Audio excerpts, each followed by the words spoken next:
Welcome to Getting Retirement Right, where we strive to simplify your financial life and provide you freedom from taxes, risk, stress, and poor advice. And now, here are your hosts, Darren McComas and Sean Peel. All right. Thanks for joining us today. We're Getting Retirement Right.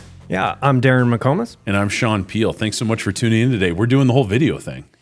Major upgrade here. Well, hopefully no technical issues today. No promises though. But yeah, I think this is going to be great. More interactive. We'll have some charts, some graphs, some pictures for you to look at instead of just staring at a static screen. Maybe we'll draw some pictures eventually. It might be kind of fun. Oh, now we're talking. You don't want me drawing. Stick figures and circles. Not good. All right. Well, we got a very timely topic. And it's been all over the news the last couple weeks, and it's really about the debt ceiling crisis. And we wanted to take a different spin. We wanted to talk about how could this impact your retirement? What are some issues as retirees or soon-to-be retirees that you should be looking at concerning the debt ceiling crisis that is now very imminent? Well, it is all over the news, and it's been quite a while since we've come up against it. You know, it's almost 11 years since we've been in this position. And I think it's important that we talk about it. I mean, today's May 2nd, just to kind of give you a little time frame, and the market hasn't liked it so far. It's not doing well. No, and it kind of started last night with Janet Yellen, the head of the Treasury. She came out, and apparently she said that they're going to move their timeline up a week from when they thought to around June 1st, when our Treasury runs out of money.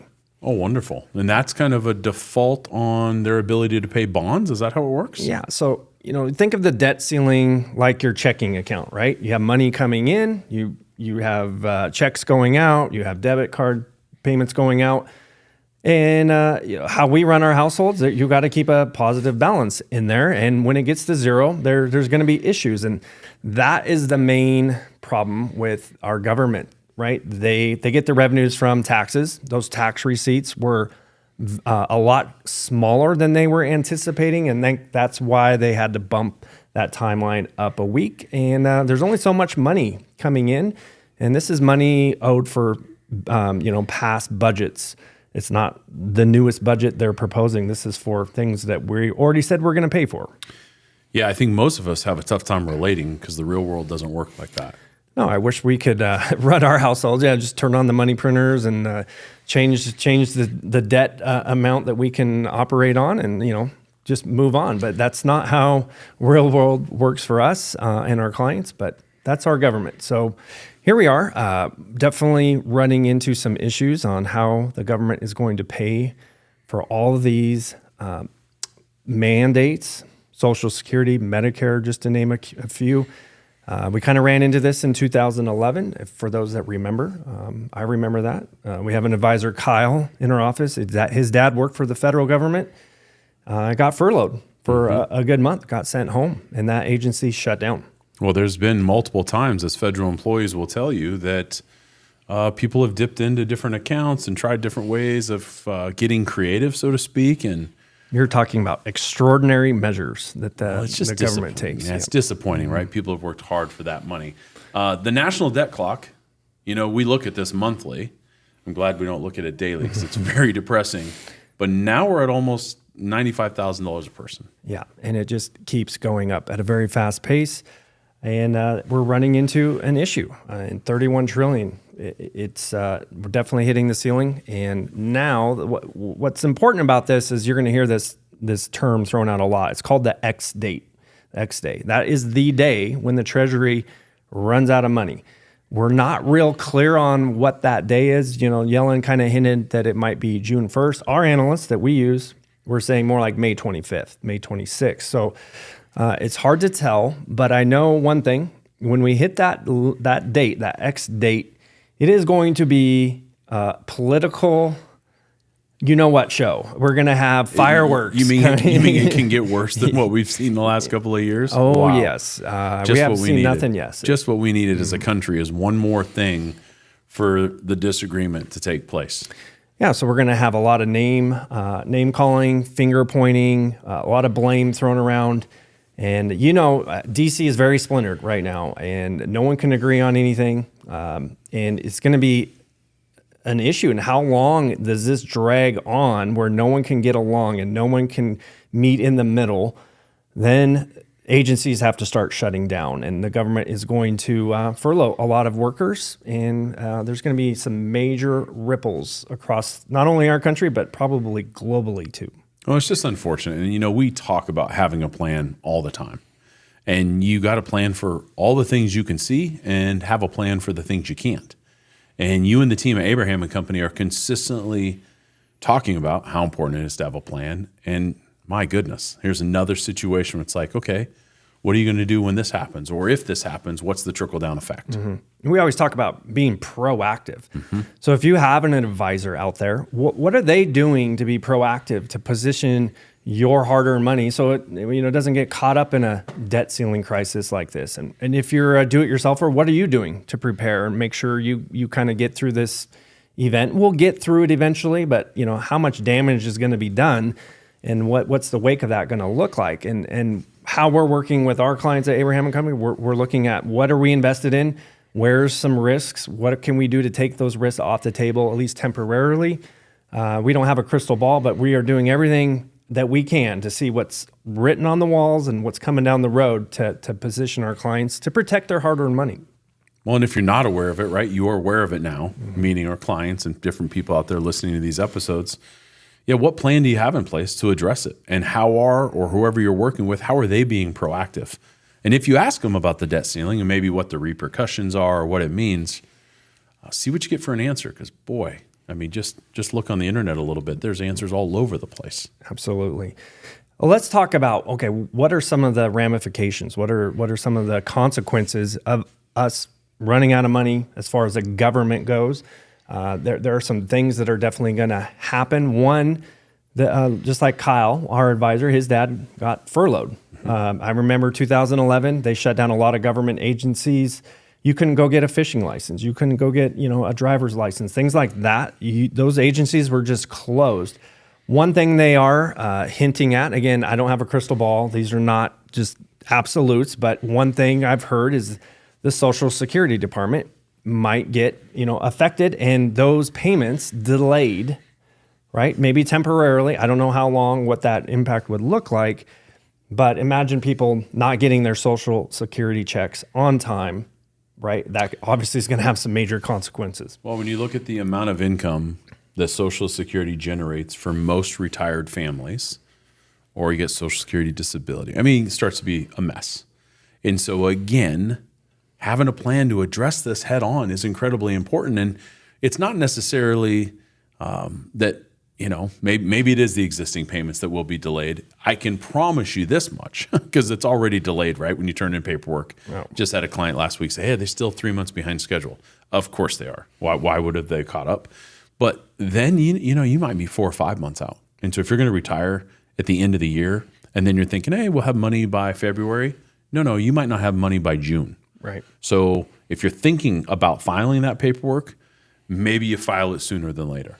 That's a great point. If you're thinking, hey, I'm going to retire this like August, September, and I'm going to file that Social Security paperwork over the summer, and those agencies are shut down, there's no one to process those applications. It's just going to sit there, and then there's going to be a major backlog. So, we're not here to scare anyone or be Debbie Downers, but these are things that you need to be thinking about to get you prepared. Because if you're counting on that Social Security check to come in, say September 1st, and now you're looking at December, maybe even into 2024 before you actually get that first check, that's going to have an impact on your household. Well, if you are a federal employee, I know you and the team have helped plenty of federal employees. You've seen how long it can take them just to get retirees pensions and benefits. And so it's like, goodness gracious, if there's a slowdown, I promise you it will be kind of worse than what you can expect. Yes. Another agency, it could affect the IRS. So that's a government agency. There could be a delay in income tax returns. If you're counting on a fairly good return, it might take longer to get that. Not saying that you're not going to get it. Again, there's a lot of unknowns out there. It's the uncertainty. Mm-hmm. You have to have some sort of plan for uncertainty. Give us an idea of how the market usually reacts to this.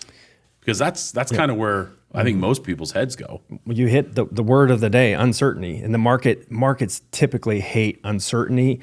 You look at 2011, the last time we had a big impasse like this, where the debt ceiling the clock was down to, just minutes left. The market went down over 14% in about 4 weeks. So that was a big, kind of got people's attention, and it really hurt, those IRAs, 401ks. Well, and think about it, right? If you're sitting right now and you're going to retire in the next 6 to 18 months, the last thing anybody wants to do is lose money.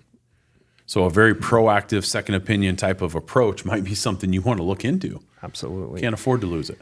Another impact is U.S. Treasuries. So like Treasury notes, Treasury bills. There is I heard the other day a couple analysts talking about the 3-month Treasury note being at risk of running into default. So if there's no money in that checking account for the government, right, they call it, say a Treasury bill reaches maturity, it's called bond, and they deposit cash into your account. Well, there's no cash, you're not gonna get that payment, and you run into a liquidity issue. Well, and I think that, in our previous risks, right, liquidity was one of the risks that you and the team always look at. And you would never think, right, that there would be a default by the government. But if you look across this wonderful world, there have been plenty of countries that have defaulted and had major issues. Yeah, never happened in the history of the United States, but here we are staring down the barrel of our first default. That alone causes major ripples in our own economy, but globally too, as the value of the US dollar could go significantly down as its credit rating gets downgraded by a lot of banks around the world. So again, the ripple effects of this should not be understated. One we want to talk about is, the markets. Today was a great indication, I think, of what the markets are seeing. They're starting to price in the credit risk event. And what could happen if the markets go down 15, 20%? That could trigger this recession that's been talked about so much since last year. It's just been looming, right? And I think that I use the terminology, it's like the water's slowly getting warmer, but people really don't realize it. And then all of a sudden, boom. It's like, no. I think you could argue that we've been fighting through this. Maybe we haven't been stuck in it, but we've been kind of treading water, so to speak. Dipping our toes in that recession water. And imagine the government shuts down. A lot of people get furloughed or laid off. That can't be good for the economy. That's going to hurt our GDP. That's going to definitely trigger, well, in my opinion, trigger a recession. How nasty that will be is to see. But these are all things you have to be processing. And again, looking down the road, what can you do to be proactive and minimize the damage, preserve now during the tough times so you can grow and you're not always trying to recover. And you want to be with a firm that's looking at this stuff. I mean, these are real world situations. We always talk about baby boomer generation. You don't want all your eggs in one basket. I would be getting some second opinions, fresh perspectives. I would be asking the hard questions because that's why you have an advisor. And if you're not working with someone that can articulate and answer your questions, find someone that can. Work with a fiduciary advisor. Ask for a second opinion, fresh perspective. Get a hold of us. Go through the process because I think you and the team at Abraham Company do a phenomenal job. Yeah, let me take a second and explain how we're a little different than a lot of our competition. Yep. We do what we call portfolio analysis. A married couple brings in their statements. They're at a big bank or wherever, and we run it through some software. We kind of show them what risks they're taking on and what they own, and do a little teaching on that. And we often find that people are in very cookie cutter portfolios and they haven't changed in years and years. And people are proud. Well, look how much money my advisor has made. And you're like, okay, well, the markets have made you a lot of money. The money printers were turned on, interest rates were zero, and yes, you did very well, good job. But now what's going to happen going forward, that set it and forget it approach may not be appropriate, especially if this happens and the market crashes, we go into a nasty recession. Are you willing just to sit there and eat that kind of loss? This is where we take a more active approach. When we see signs and warning, flashing sirens going off everywhere, all over the economy, we take a more cautious approach. We take down our risk with our clients' accounts and we kind of go into preservation mode. And then when things get better and they eventually will, then we will look at maybe dialing up that risk and being more aggressive. But our goal, I'm chief investment officer, is number one, preserve, and then number two, grow. You can't do number two if you're always trying to dig out of a hole. Well, it's like going on a road trip with the family, right? You're speeding along. Everybody wants to get there. The most exciting part about vacation is going. We all know coming home is miserable because at least you're excited to go on vacation. Mm-hmm. And it's happened to us multiple times, whether it's camping or going somewhere where there's a wreck and you can see the issue and things are starting to pile up. And as you can see the red lights, well, you got a couple options, right? You either just kind of sit there, weather the storm, hope that, oh my gosh, this 2, 3, 4 hour delay doesn't ruin where you're trying to go. Or what I did with the kids a while back was you take the detour, right? You put in the GPS, you figure out, okay, look, let's get around this nonsense. We're still going to get to our destination. We're going to get there quicker. We're not going to go through all the lumps and pains of sitting with 5 kids in a car stuck on a freeway. Won't get you bored with those details. But, right, you take a detour. And I think what you're saying is that you don't have to go through the nonsense. You can take a detour. You're eventually going to get back on the freeway where you can speed up a little bit. But you don't have to go through all the craziness. No, I mean, that scenario, because you imagine just putting, your car on cruise control when you know what's coming miles down the road, right? You wouldn't do that. So that's a great analogy. And that's exactly kind of how we actively manage our clients' portfolios. It's their hard-earned money. And that's why they hire us, because we are always looking around, making sure we are not going to get caught off sides. One thing I'm looking at as chief investment officer, and our analysts have been pointing this out, is something called credit default swaps, CDS. So when basically this is people betting on bad things happening. When that blue line starts to go vertical, that means a lot of smart people really think there are some major issues in different institutions, and they're taking out insurance on it. If you've ever watched The Big Short movie, right? I was just thinking about. This is the whole center of The Big Short movie. They talk about the credit default swaps. You can see this chart.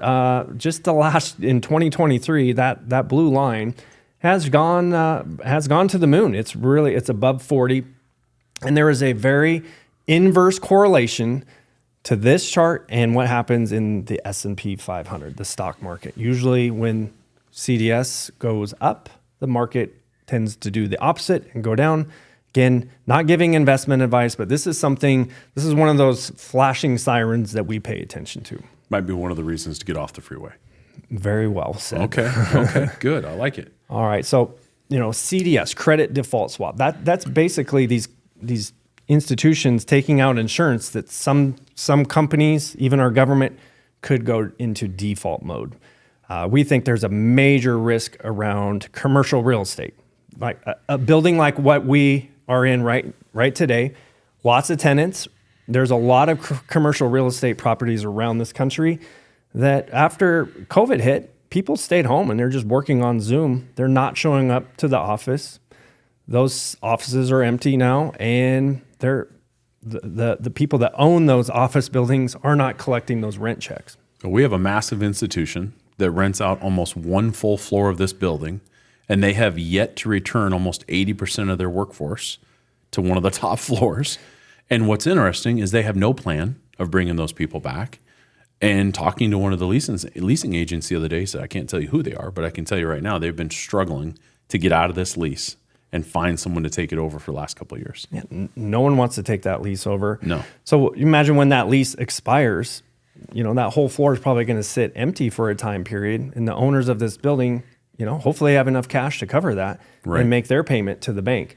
So we're seeing a lot of stress put on these smaller regional banks. First Republic's a great example, right? Just got bought out by JP Morgan Chase as a rescue. Mm-hmm. They owned a lot of commercial real estate. And again, when these loans aren't making the payments, you get default, and the bank wears those losses. And if it gets bad enough, it spirals out of control.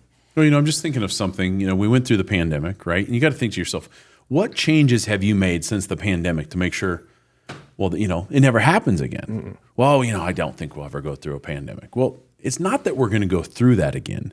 It's that the market could deal with the nonsense like that. And here we are, more nonsense.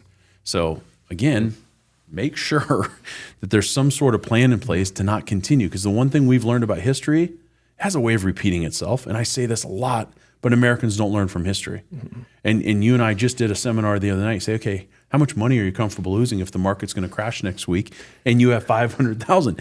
Everybody always says zero, right? But the greatest issue with most people is the inaction. They don't want to go through the nonsense of collecting. Oh my gosh, Darren and team, this is my stuff. The bottom line is go through a little nonsense. Have a little x-ray, get an MRI, and make sure that you're good going forward. We have great news, right? One of our aunts just got her test back. Mm-hmm. And praise God, the way medicine is, hey, guess what? Clean bill of health. But she said, man, it was a stressful week. Mm-hmm. It was scary, but she's so thankful that they ran the tests. She got the second opinion, got the information she needed to keep moving forward. Right, and if it was something, she caught it early enough, and there could be something done before it was too late. So, yeah, we're very thankful. She got a great prognosis, so yes. Praise God on that. But yes. I think the moral of today's podcast is this is what you should expect, chaos in the next few months. You're going to see it politically. You probably see it in the markets. You're going to see it in the economy. And just buckle up. And we're not here to sell fear, but we are here to speak truth. And, if it means waking some people up about what's going on in this country, then that's our job. And that's what this podcast is for, because you only get one chance to do retirement right. Well, and that's why we want you to get it right. Mm-hmm. And going through the Freedom First retirement process is one of the most important things that you and the team provide the clients with. Check it out, click on the link, schedule. I mean, think about it.